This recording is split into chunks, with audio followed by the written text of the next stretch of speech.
Okey, kita mulakan dengan dunia semester yang pertama. Okey, tema yang keempat iaitu nasionalisme dan pembentukan negara bangsa. Dalam topik ini, apa yang kita akan lihat ialah reaksi masyarakat tempatan terhadap peluasan kuasa barat dan kesan penjajahan barat. Jadi topik ini meliputi dua aspek. Satu, reaksi masyarakat. Yang kedua, kesan penjajahan. Okey, dalam reaksi masyarakat, kita akan lihat reaksi masyarakat di China dan India. Okey, dalam 3 kelas yang lepas kita sedang melihat reaksi masyarakat China. Okey, bermula dengan apa? Gerakan menguatkan diri, disusuli dengan gerakan pembaharuan 100 hari, dan hari ini kita lihat tahap yang terakhir iaitu pemberontakan Boxer. Okey. Jadi dalam topik ni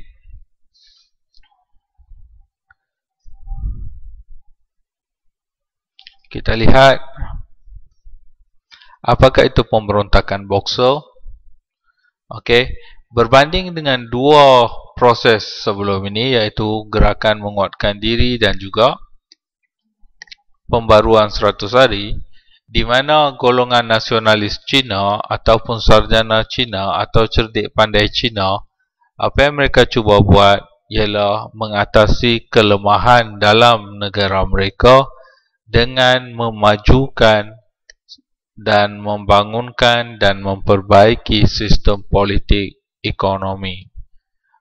Okey, terutamanya sistem politik dan ekonomi mereka agar boleh berdiri setanding dengan kuasa-kuasa barat yang jauh lebih maju dalam sains dan teknologi. Jadi penekanan diberikan dalam bidang ketenteraan, dalam pemodenan ketenteraan, dan juga dalam bidang pendidikan, iaitu penekanan diberi dalam penguasaan bahasa asing dan juga ilmu-ilmu daripada orang asing. Walau bagaimanapun, kamu dah tahu kedua-dua proses ni akan gagal. Gerakan menguatkan diri mengambil tempoh lebih kurang 30 tahun dan akan gagal dan ditamatkan apabila negara China kalah dengan negara Jepun. Kemudian dilakukan pembaharuan 100 hari. Dalam pembaharuan 100 hari pula, apa yang berlaku? Maharani Dowager akan membuat rampasan kuasa, menyebabkan golongan-golongan revolusioner Kang Youwei, Maharaja Cina, dan beberapa orang lain lagi, ada yang melarikan diri, ada yang ditahan, dan ada yang dihukum bunuh, menyebabkan proses pembaharuan itu berhenti dalam tempoh masa 100 hari. Okey, dalam 2 kelas yang lepas kita telah lihat perkara-perkara ini secara terperinci. Okey, untuk pemahaman kamu kalau nak tolong rujuk balik video-video ni lah. Okey. Seterusnya kita masuk hari ini reaksi yang ketiga, iaitu pemberontakan Boxer.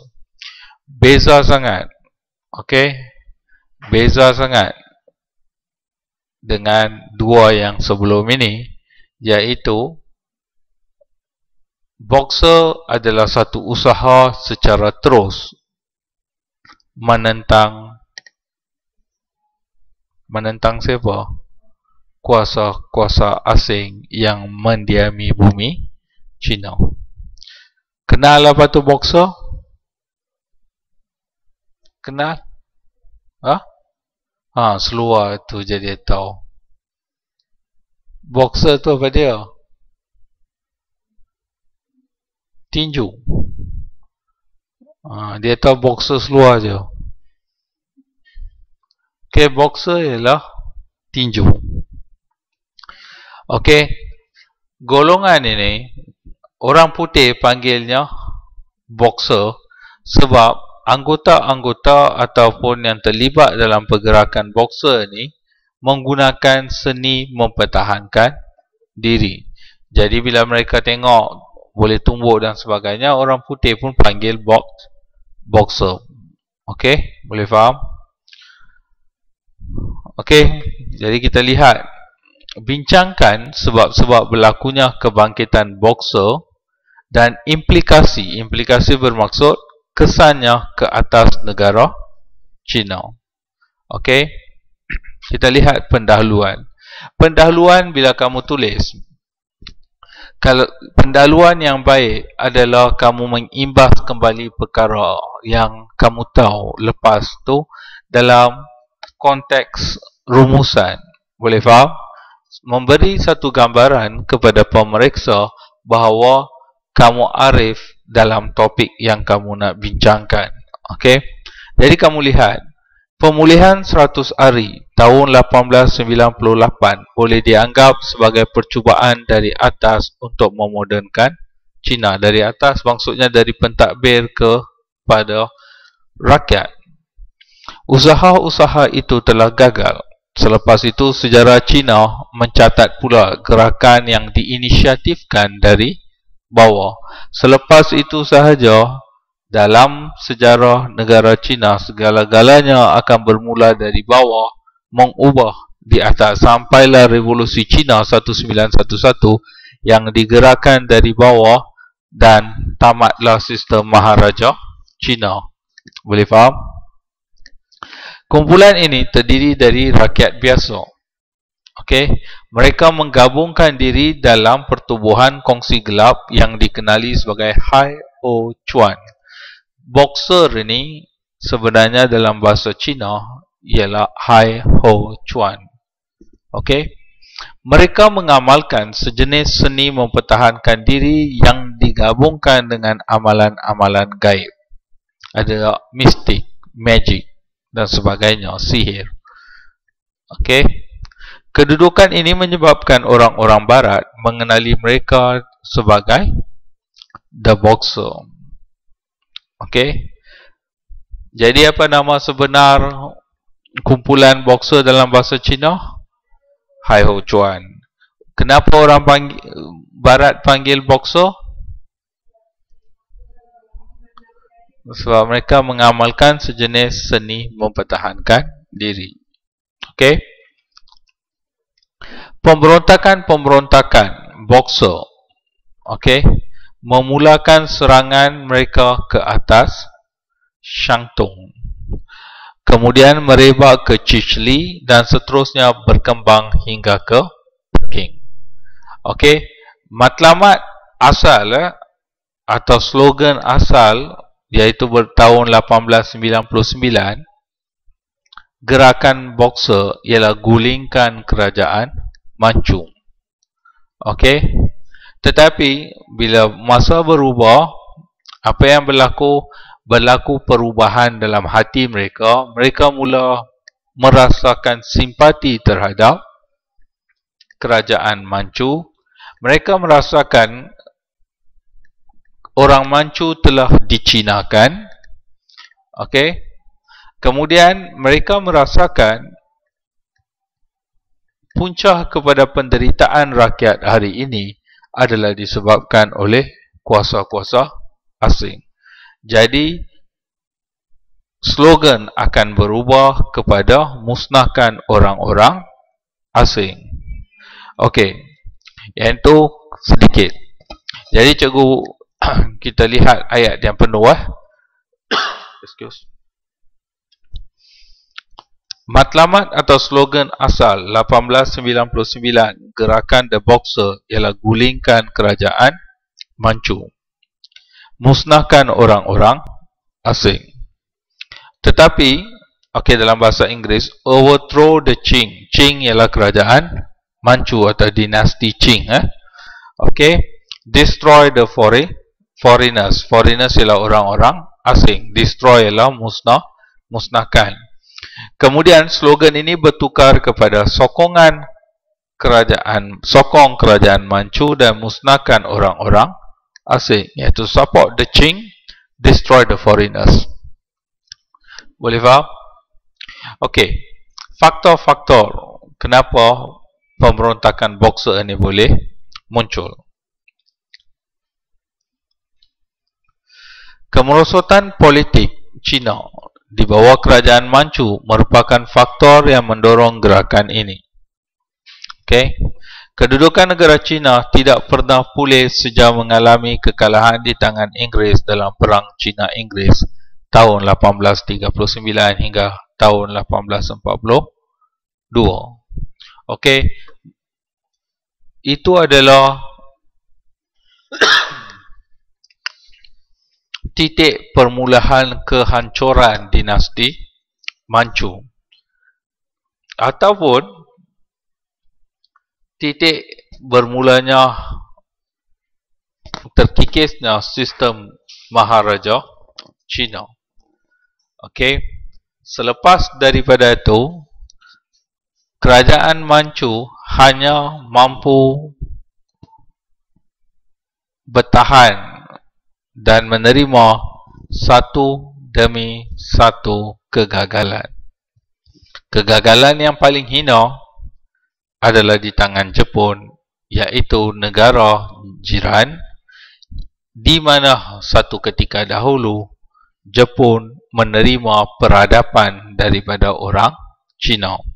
Hari ini Jepun telah muncul sebagai sebuah kuasa yang jauh lebih kuat daripada negara Cina. Peristiwa kekalahan Cina di tangan Jepun pada tahun 1895 merupakan puncak kelemahan kerajaan Cina. Dia macam kamu anggap, okey, dia macam ada satu kemuncaknya. Setiap kali exam tak boleh skor, tak boleh skor, tak boleh skor. Okey, kemuncaknya apabila pelajar UPSR atau adik kamu mendapat markah yang tinggi bagi soalan yang sama. Apa yang kamu akan anggap? Cikgu bagi dua soalan sejarah, bagi satu kepada kamu, satu kepada adik kamu yang 4-5 tahun lebih muda daripada kamu, tapi bila dapat markah dia lebih tinggi. Apa yang kamu akan buat? Belasah adik. Kamu akan rasa kamu cari perkataan yang sesuai. Sebab okey, kecil hati saja memang. Sepatutnya rasa hina tu. Sepatutnya, kalau tak rasa cikgu tak paksa pun. Okey, kita teruskan. Macam itulah keadaan China Jepun. Jepun bukannya satu kuasa yang sepatutnya China kalah. Apabila dia menggelar, dia adalah pusat kepada segala tamadun. Dia adalah perantara antara Tuhan dengan tamadun-tamadun lain. Tapi apa yang berlaku adalah sebaliknya. Tanggapan masyarakat Cina pun semakin lama semakin pudar. Mereka sudah hilang respek terhadap dinasti Manchu. Mereka merasakan bahawa Tuhan telah menarik balik mandat tersebut dan mereka pun memberontak. Dan pemberontakan itu akan sampai ke kemuncaknya tahun 1911. Semua pihak melihat dengan geram keadaan negara China yang dibahagikan sesama mereka selepas Perang China-Jepun itu. Orang-orang asing yang semakin bebas dan berani di China amat-amat tidak menyenangkan penduduk tempatan. Oleh itu, timbullah keazaman untuk menghancurkan mereka. Ini faktor, kamu boleh nampak bagaimana dihuraikan perang bermula dengan perang Inggeris, kemuncak perang China-Jepun, apa yang berlaku, negara China dibahagikan. Yang ini menyebabkan orang tempatan berazam untuk menghancurkan orang asing. Itu cara kamu huraikan dalam esei kamu yang sepatutnya. Kedua, ini satu lagi masalah. Perkembangan agama Kristian yang pesat dalam tahun 1890-an dipandang oleh bangsa Cina sebagai mendatangkan masalah kepada mereka. Kebanyakan orang-orang Cina yang menerima agama Kristian tidak lagi menyokong aktiviti-aktiviti sosial dan amalan tradisi bangsa Cina. Mereka menjadi apa? Orang Barat, European. Cara mereka berpakaian, cara mereka makan, semuanya mereka mula menyisihkan diri daripada kebudayaan dan tradisi masyarakat Cina. Jadi bagi mereka, bagi pemberontakan Boxer, orang asing di sini juga termasuk orang-orang Cina yang menganut agama Kristian dan menjalani kehidupan orang Barat. Boleh faham? Boleh faham? Boleh? Jadi orang asing, satu, direct orang asing. Bagi mereka, orang Cina yang menganut agama Kristian juga orang asing. Dan orang Cina yang akan menggunakan barangan-barangan asing pun mereka akan anggap orang asing. Semua ni akan kena belasah nanti. Kamu akan lihat nanti. Malah golongan ini lebih melibatkan diri dengan paderi-paderi bangsa Eropah untuk menyelesaikan masalah-masalah mereka daripada menghubungi pemimpin-pemimpin di kalangan masyarakat Cina. Dari segi ekonomi, rakyat Cina amat cemburu ke atas kekayaan negara mereka dikaut oleh orang-orang asing. Kemasukan barang-barang dari barat seperti barang-barang buatan dari kapas menyebabkan perusahaan tempatan terkorban kerana tidak berupaya untuk bersaing. Mereka bawa sebab Inggeris dan negara-negara Eropah lain, mereka mempunyai tanah jajahan. Boleh faham? Mereka menyeksa dan menindas penduduk pribumi di tanah jajahan mereka untuk mengusahakan tanaman untuk mereka, dan mereka mampu belinya dalam harga yang murah, kemudian bawa dan jual di negara Cina. Boleh faham? Dengan harga yang cukup murah, tapi mereka masih lagi boleh kaut untung. Masalahnya, penduduk Cina yang mengusahakan perusahaan itu, kalau bagi pada harga tersebut, mereka akan muflis. Boleh faham? Ini yang berlaku. Kemasukan barang-barang dari barat seperti barang-barang buatan dari kapas menyebabkan perusahaan tempatan terkorban kerana tidak berupaya untuk bersaing. Pengenalan sistem pengangkutan kereta api menyebabkan ramai orang-orang Cina yang terlibat dalam sistem pengangkutan tradisi hilang pekerjaan. Pada tahun 1898 berlaku banjir di Sungai Kuning. Jadi berlaku pengangguran. Jadi berapa isi kamu dah tahu? Satu, berkaitan dengan kehadiran orang asing. Kedua, berkaitan dengan agama Kristian. Yang ketiga, berkaitan dengan ekonomi. Sekarang yang keempat, kita masuk bencana alam atau malapetaka.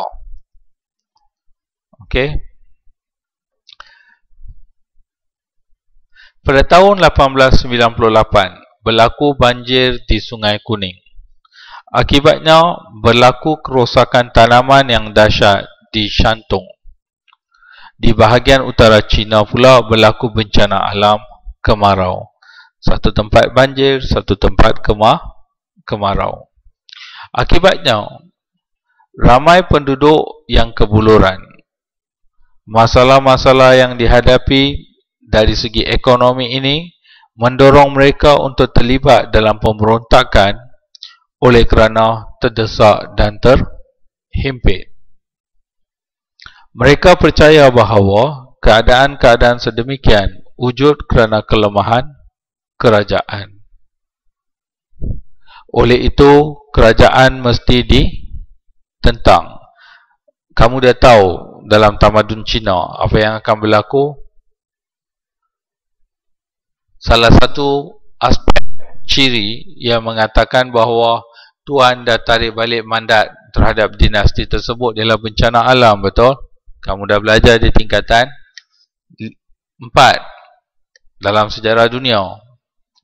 Jangan terkejut. Okey.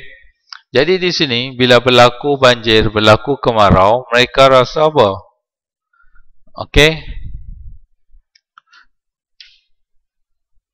Dah hilang mandat, oleh itu kerajaan mesti ditentang. Pemberontakan ini bermula dengan tindakan kumpulan Boxer membunuh orang-orang Cina yang beragama Kristian di Shantung pada tahun 1899. Jadi bermulanya Boxer tahun berapa? 1899. Gerakan kuatkan diri bermula tahun berapa?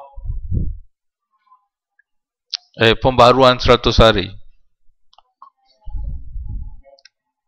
98. Dan tahun itu juga akan terkubur, betul? Bermula sekitar bulan Julai dan tamat September, betul? Okey. Kenapa mereka bunuh orang Cina yang beragama Kristian? Sebabnya mereka dianggap sebagai penipu, pembelot dan menjadi alat kepada bangsa asing di China. Boleh faham? Boleh faham? Okey. Sekarang kita lihat perkembangan gerakan Boxer. Jadi bagaimana Boxer ini akan terus merebak dan menjadi satu pemberontakan yang besar.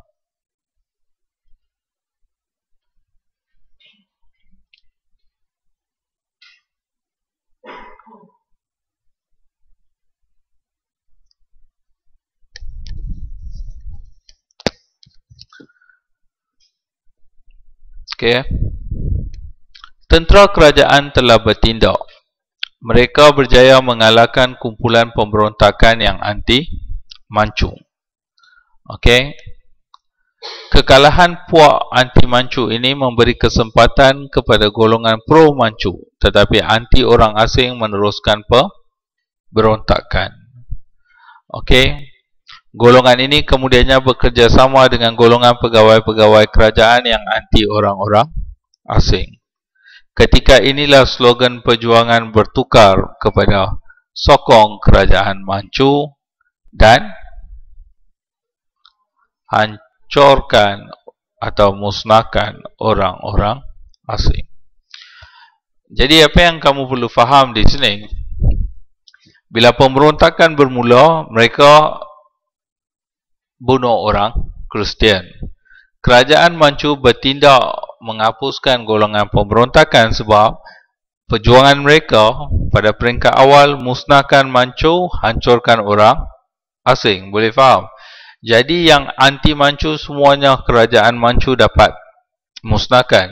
Tapi dalam gerakan itu juga ada golongan-golongan pro-Manchu tetapi anti orang asing. Apa yang berlaku? Golongan pro-Manchu tu, pro maksudnya sokong Manchu. Okey. Apa yang mereka buat? Mereka bekerjasama dengan pegawai-pegawai kerajaan. Kalau pegawai kerajaan dah tentunya menyokong kerajaan, betul? Jadi pegawai kerajaan memberi sokongan kepada golongan pro-Manchu sebab pegawai kerajaan itu juga bersikap anti orang asing. Mereka buat pejam mata sebab Boxer ini nak belasah orang asing. Mereka buat pejam mata. Waktu inilah sebab berlaku sokongan daripada pegawai-pegawai kerajaan dan sebagainya, slogan berubah menjadi selamatkan Manchu dan musnahkan orang-orang asing. Okey, kemudian kita lihat perkembangan dia sedikit. Dari Shantung, golongan pemberontak bergerak ke Chichli. Di sini mereka mengganas. Mereka membakar gereja-gereja dan membunuh ramai orang-orang Cina Kristian. Bulan Jun 1990, mereka marah hingga ke Tianstian dan seterusnya Peking. Mengepung penempatan orang-orang asing di kedua-dua bandar tersebut. Anggota Boxer tidak semata-mata bertumpu di Peking. Mereka menggempur dan menyerang bangsa-bangsa asing dan orang-orang Cina Kristian di tempat-tempat lain dalam negeri itu. Kehilangan jiwa tersangat ramai, terutamanya di bahagian utara dan timur laut. Di Shashi, pemberontakan Boxer mendapat sokongan dari gubernur wilayah tersebut. Akibatnya beribu-ribu orang Cina Kristian dan beberapa puluh membalik Kristian telah terkorban. Boleh faham? Ini yang berlaku. Okey. Jadi bila keadaan ini berlaku, orang Cina pun kena, orang asing pun kena, penempatan orang asing pun dikepung dan sebagainya. Kuasa-kuasa asing pula mengatur langkah untuk lawan balik. Apa yang mereka akan buat, cikgu rumuskan dahulu sebelum masuk. Apa yang mereka akan buat, mereka akan ramai-ramai berpakat. Berpakat untuk apa? Kuasa-kuasa asing ini berpakat membentuk satu tentera, okey, gabungan beberapa negara dan melawan pemberontakan Boxer. Boleh faham?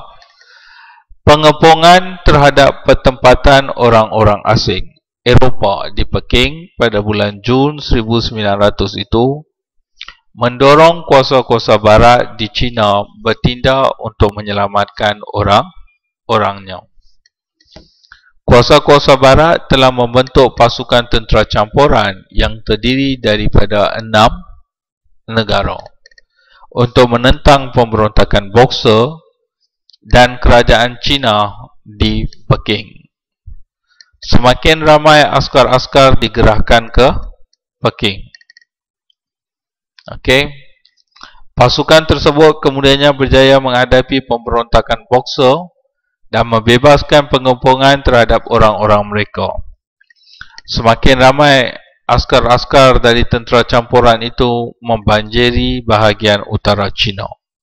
Menjelang akhir tahun 1900, kira-kira 45,000 orang tentera itu berada di China. Orang asing, tentera asing 45,000. Kemunculan pasukan tentera barat di Peking pada bulan Ogos dan berjaya mengalahkan pasukan tentera kerajaan menyebabkan Balu Suzi yang semalam lah yang menggagalkan gerakan pembaharuan 100 hari ataupun dikenali sebagai apa? Maharani Dowager melarikan diri dari Peking. Balu tua itu membawa Maharaja bersama-samanya. Okey. Mereka, kamu mungkin tahu Balu kat sini macam mana Maharaja, dia bukan suami dia, kamu yang asal yang kena singkir tu Mereka kemudiannya mendapat perlindungan di Xi'an, sebuah bandar yang pernah menjadi ibu negeri China. Okey. Boleh proses dia? Okey, sebenarnya apa yang berlaku, kerajaan China ni satu kerajaan yang malang. Bila Boxer ni, kalau kamu baca buku dengan lebih detail, mereka ni akan swipe habis, sapu habis orang asing. Boleh faham? Jadi satu demi satu kejayaan pemberontakan Boxer ni menyebabkan pada awal kerajaan Manchu ni dia mengambil langkah tidak campur tangan, tidak menyokong, tetapi tidak menentang. Sebab Boxer ini menentang orang asing, nak usir keluar dari negara China. Jadi dia ambil langkah tidak melibatkan diri, tunggu dan lihat. Tapi bila satu demi satu kejayaan itu mula ni, dia ada confident bahawa Manchu ni akan boxer ni akan menang. Apa yang dia buat? Dia bagi sokongan terbuka. Tanpa diduga, orang barat pun tidak mahu berundur dari negara China. Mereka membentuk pasukan tentera campuran. Ini menyebabkan apa yang berlaku, satu demi satu kemenangan sekarang mula beralih kepada kuasa-kuasa barat. Sekali lagi terhimpitlah. Sebab last minute kerajaan China telah mengambil langkah yang salah, menyokong pemberontakan Boxer yang menentang orang asing. Okey. Sekarang kita lihat tindak balas kuasa asing, kamu dah lihat. Sekarang kita lihat sikap kerajaan-kerajaan wilayah.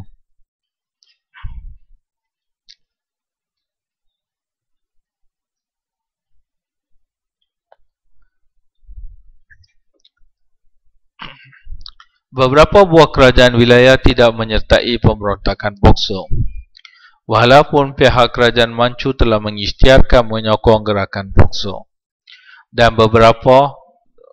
berperang dengan orang-orang asing di China selepas bulan Jun 1900. Kebanyakan wilayah yang tidak menyertai perang bersama-sama dengan kerajaan pusat di Peking ialah dari wilayah selatan. Di antaranya ialah kerajaan Nanking yang dipimpin oleh Lin Kun Ai. Okey.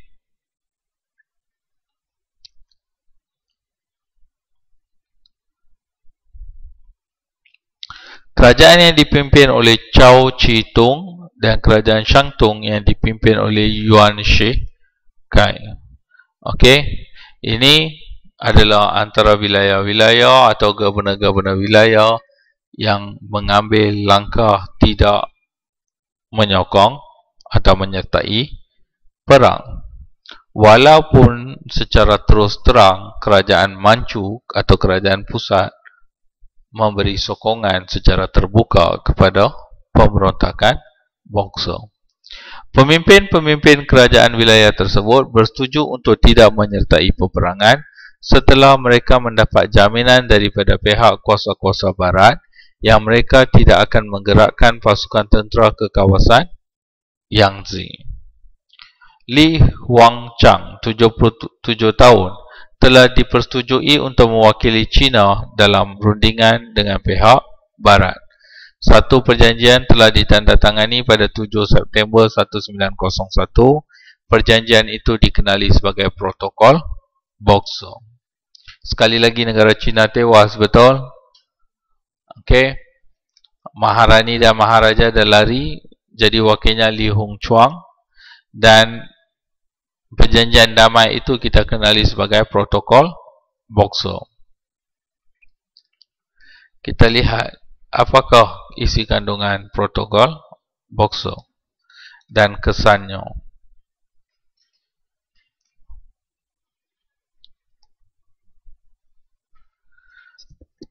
Okey. China dipaksa menerima beberapa syarat oleh pihak barat. Syarat-syarat itu makin menguatkan lagi tekanan pihak barat ke atas China. Di antara syarat-syarat tersebut ialah formal apologies, iaitu meminta maaf secara rasmi. Sebuah tamadun yang paling unggul menganggap tamadun-tamadun lain barbarian. Ini yang terjadi padanya. Boleh faham? Membunuh 10 orang pegawai tinggi kerajaan yang terlibat secara langsung dalam pemberontakan dan menghukum 100 orang pegawai yang lain. 10 pegawai tinggi yang terlibat kena dihukum bunuh. Okey. Seterusnya, menggantung peperiksaan di 45 buah bandar. Kebanyakan bandar-bandar tersebut ialah di wilayah Shashi. Syarat ini adalah untuk menghukum golongan sarjana klasik China. Sebab wilayah yang aktif dalam anti asing ni, kalau kamu adakan peperiksaan, mereka akan lulus dan masuk ke dalam sektor awam atau sektor kerajaan. Bila mereka menjadi pegawai-pegawai kerajaan, dah tentu mereka akan meneruskan tradisi anti asing. Ini syarat dia. Boleh faham? Okey. Seterusnya, kawasan penempatan orang-orang asing akan diberi tembok dan dikawal oleh pasukan bersenjata. Kawasan-kawasan tersebut juga akan diperluaskan. Membayar ganti rugi. Pasukan tentera barat dibenarkan menggunakan pelabuhan dan kereta api supaya senang sampai ke Peking jika keadaan memerlukan. Peking ibu negara. Boleh faham? Kemudian larangan membawa senjata selama 2 tahun. Okey. Terhadap orang-orang Cina.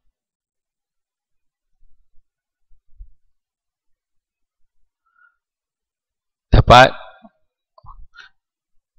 Yang seterusnya, taraf Sungli Yemen. Kita dah belajar dalam gerakan pembaharuan, betul? Ditubuhkan jabatan-jabatan menguruskan hal ehwal luar. Dinaik taraf ke taraf kementerian, iaitu Waiwu.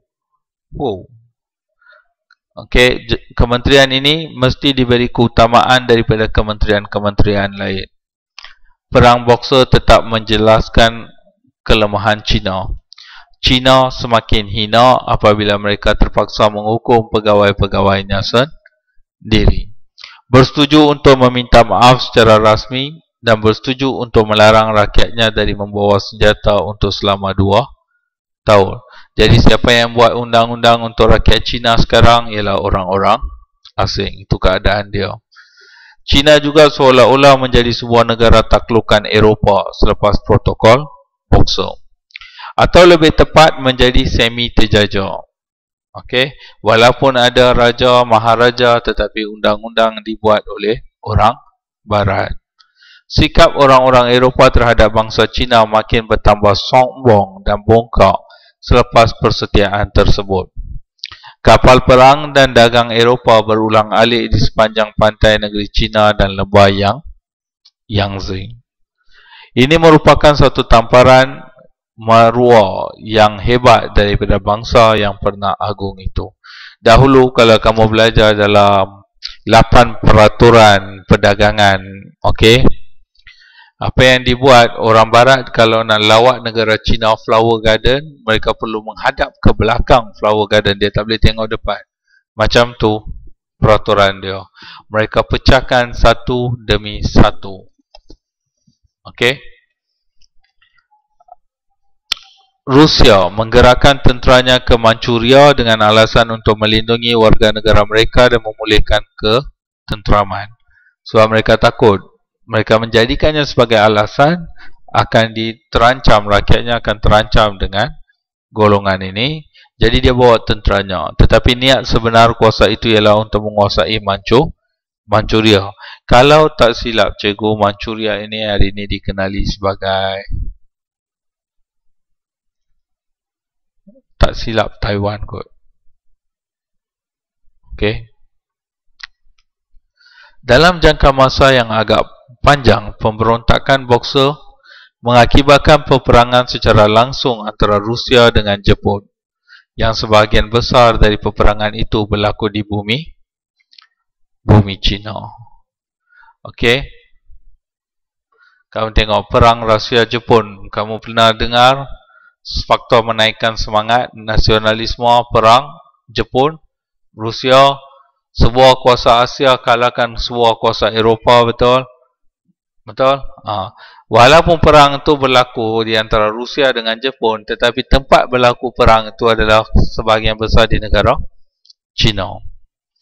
Pengaruh Jepun ke atas China juga semakin kuat dan luas pada tahap ini. Cita-cita Jepun untuk menjadi juara di kalangan negara-negara Asia Tenggara dan Asia Selatan itu digerakkan dengan lebih hebat berikutan dengan kelemahan China. Berbagai golongan pemimpin yang menentang kerajaan Manchu diberi perlindungan oleh Jepun. Mereka mendapat sokongan dan galakan daripada kerajaan Jepun. Di antara mereka yang termasuklah Sun Yat-sen, Kang Youwei, Lai Chi-chao dan Wang Zi. Okey, siapa-siapa yang menentang kerajaan Manchu, negara Jepun akan bagi perlindungan di negara mereka. Boleh faham? Di samping itu, penuntut-penuntut Cina semakin ramai bertumpu di Jepun. Kejayaan Jepun dalam segala bidang itu merupakan aspirasi kepada pejuang-pejuang moden Cina. Ini semua kesanlah. Okey. Masalah yang paling besar dan rumit dihadapi oleh China selepas protokol Boxer ialah pembayaran ganti rugi. Mereka terpaksa membayar kira-kira 450 juta taels atau kira-kira 330 juta dolar Amerika. Okey. Waktu hutang ni dianggap tinggi ya. Okey. Ganti rugi ini terpaksa dibayar dalam bentuk bond dengan kadar cukai 4% tahun. Bond dia macam sijil saham. Tapi biasanya bond ini kerajaan Malaysia pun akan keluarkan bond sukuk macam tu, betul? Bila kerajaan perlukan duit, apa yang mereka buat? Mereka akan jual bond. Kamu akan beli bond tersebut, kamu akan simpan. Okey, dia ada matured period, iaitu tempoh matang. Bila habis tempoh matang, kamu pergi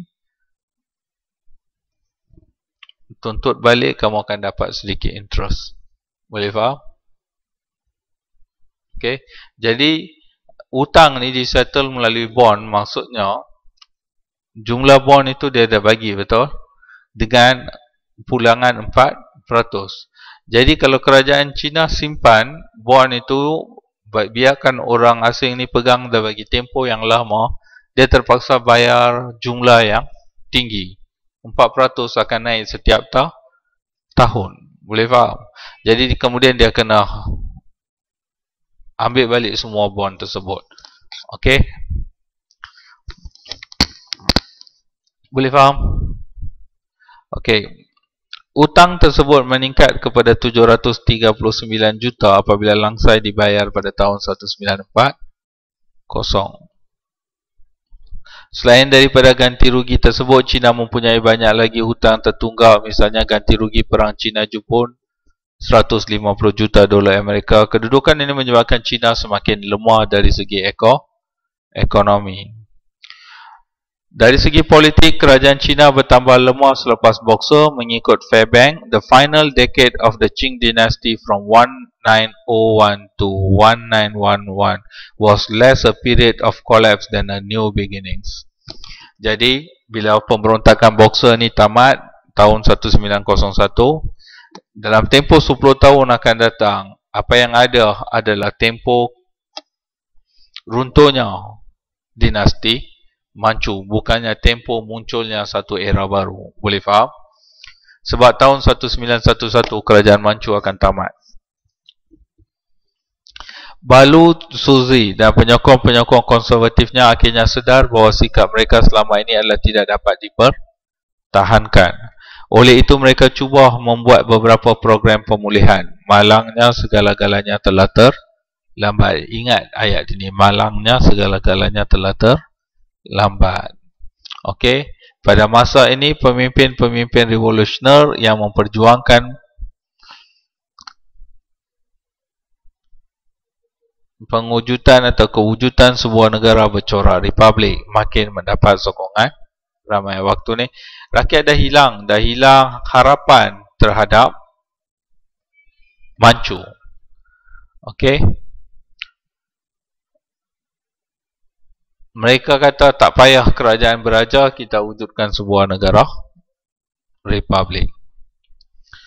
Okey, kesimpulannya, kebangkitan Boxer dapat dianggap sebagai usaha terakhir pihak China, terutamanya Manchu, untuk menamatkan perkembangan pengaruh barat di negara itu.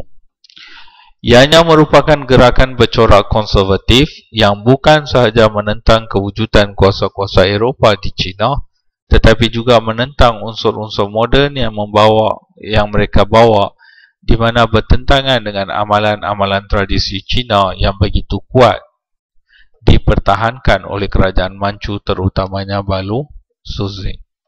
Malangnya akibat gerakan itu menjadikan Cina semakin lemah dan semakin dikuasai oleh kuasa Barat. Ini adalah realiti. Okey, Boxer melemahkan lagi kerajaan Cina. Okey, menambah lagi penghinaan kepada kerajaan Cina. Okey, apa yang kamu kena sedar, kena faham? Okey, sejarah Cina ini adalah satu sejarah yang cukup menarik. Dari sebuah tamadun, kalau kamu belajar sejarah Melaka, bila Siam menghancam Melaka, betul? Bila Melaka menjalin hubungan persahabatan dengan kerajaan Melaka Cina sahaja, okey, apa yang berlaku?